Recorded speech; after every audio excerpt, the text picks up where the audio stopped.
My name is Kiro, and I am 62 years old. I never imagined that one evening could shatter everything I thought I had built with my family. Yet there I was, sitting in my son's dining room, hearing words I never expected to hear. "You're the worst father living off us." I had been invited to dinner at my son Arman's house.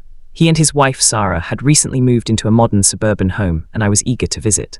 I had spent the morning ironing my shirt, trimming my hair and rehearsing what I would say, hoping to bring warmth, not tension. I arrived with a small gift, a bottle of aged wine, something I knew Arman liked, a simple gesture to show I cared. From the moment I stepped in, everything seemed perfect. The house was spotless, soft music played in the background, and Sarah greeted me with her usual cheerful smile. "Kiro, you look well," she said, hugging me warmly. For a moment I felt at ease. Arman, however, seemed different. His smile was tight, his movements sharp. I attributed it to work stress. We sat down to dinner, the table set elegantly, dishes steaming with freshly cooked food. I tried to engage in light conversation, asking about his work and Sarah's hospital projects, but the air was heavy with tension I could feel but couldn't name. Then it happened. I mentioned my small pension and how I struggled to manage day-to-day expenses. I thought it was an honest conversation, a way to share a part of my life with my son, but instead of sympathy, I saw anger flash in his eyes.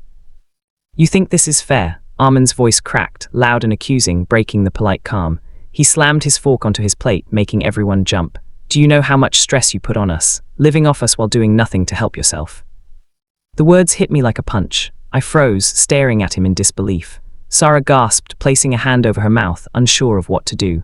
My heart sank, and my chest tightened with a mix of shame and pain. "Arman, I just wanted to be here with you," I whispered, my voice trembling. "You're the worst father," he shouted, now standing, pointing at me as if I were a criminal.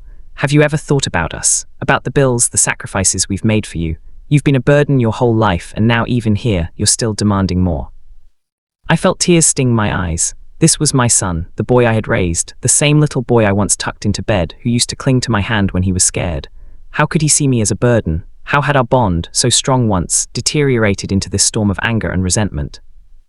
I wanted to yell back, to defend myself, but something stopped me. I took a slow, deep breath, gathering every ounce of patience left in me. "Arman," I said quietly, my voice firm yet gentle, "I may not be perfect. I know I've made mistakes, but everything I did out of love for you. I worked hard all my life not to be a burden, but to give you opportunities I never had. If you cannot see that now, I can only hope that one day you will understand." Sarah stepped forward, trying to calm him, but Arman turned on her, frustration spilling over. "Don't defend him," he snapped. "You don't understand what it's like to live with someone like this." And then he stormed out of the dining room, Sarah following hesitantly, leaving me alone at the table. The food grew cold in front of me, and I sat there for a long time, staring at the empty plates, feeling the weight of years of misunderstandings, disappointments, and unspoken words pressing down on me. That night I went home, my mind racing. I couldn't sleep. I kept replaying the scene, his angry eyes, his harsh words, the way Sarah had looked torn between us. I wondered if I had failed as a father, if all my efforts, sacrifices, and love had been wasted. For days I avoided calling, thinking that perhaps space would heal the rift. But one evening my phone rang. It was Arman. His voice was softer, hesitant.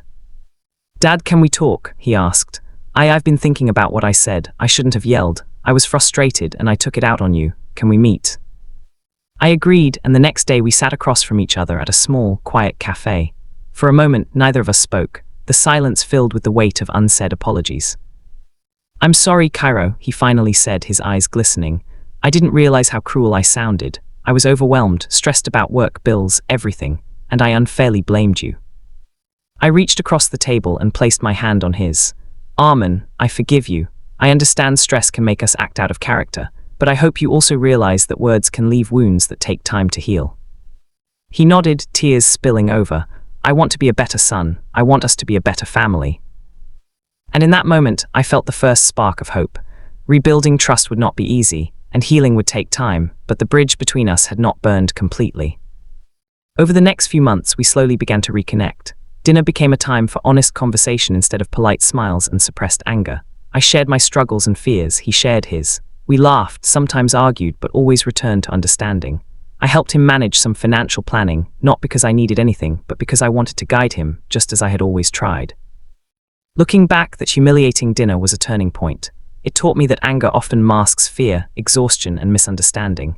It reminded me that being a parent is not about perfection, but about showing up, forgiving, and loving unconditionally. I learned that pride can blind us, but compassion and patience can heal even the deepest wounds. Now at 62, I feel a sense of peace I never had before.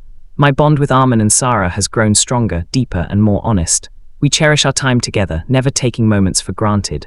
I realize that relationships, especially family relationships, require effort, patience, and forgiveness, but they are always worth it. The moral of my story: family bonds are tested by anger, frustration, and misunderstanding, but forgiveness, patience, and love can heal even the deepest wounds.